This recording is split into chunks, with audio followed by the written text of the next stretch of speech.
مهند، شنو أصعب انتظار؟ من وجهة نظري انتظار شيء تدري بيه ما راح يرجع. صحيح. وأصعب شيء إنه أنت تنتظر شخص ميت. الله. المشكلة أنت ما تقدر تقتنع الفكرة إنه هذا ميت أصلا. فأدخل لك في القصة. أنا عندي أخوي اللي أكبر من عندي عسكري. فأنت تعرف اللي دوام العسكريين شلون يصير فترة يداومون فترة يرجعون طبعا. يداومون.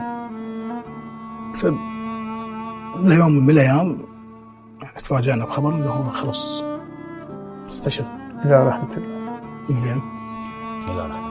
فكانت هاي الوقت اوكي، اول فتره تستقبل الصدمه وطبيعي وتمشي الامور هاي. شو راح تبغى تنتظر؟ راح تبقى تنتظر انه انت مفكر هذا الانسان راح لو راح يرجع بعد.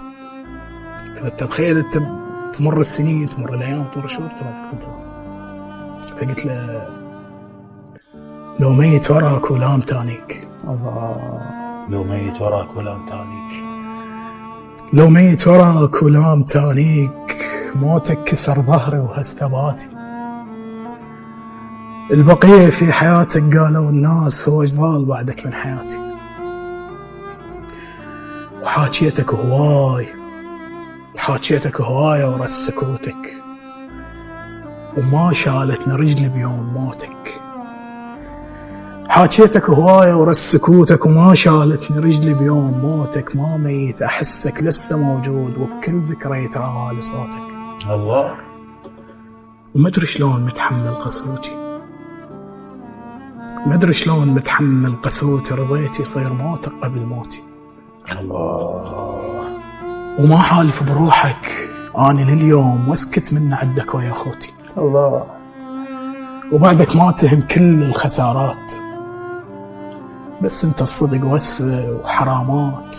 اي والله. وشعور الموت مو لي يموتون، على هيئة فراق يصير مرات.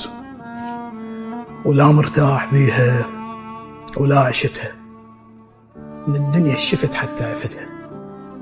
من قد ما صدمتك مو على البال بكيت، وما نزل دمع بوقتها. الله.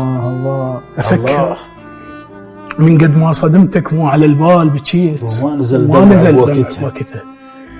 وأفكر بيك حد ما تخفى العيون، وفز منه ومناسي ميت انت.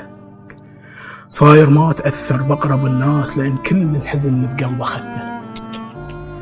وأخاف الوقت يمشي،